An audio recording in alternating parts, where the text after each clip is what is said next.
Glengegan. I'm the Managing Director of CG Business Consulting. We're Ireland's leading ISO consultancy practice. We're excited today to be at the QEHS Expo. We're the gold sponsor, and we've been working with Premier Publishing for the last 3 years on running the QEHS Expo and arranging for keynote speakers who are all experts in their fields.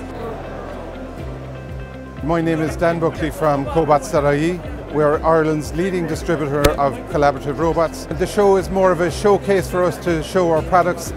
We generate some business, but it's a great place to launch products. We find the show fantastic. This is our 4th year doing the show. We started in the Aviva. It gets bigger and better every year.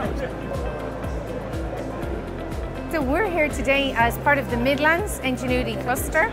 It's an innovation-led program. What we're trying to do is take small engineering companies together as a group to help them grow and innovate. So far today, the group have been getting a fantastic response. It's really creating an awareness for ingenuity at the event.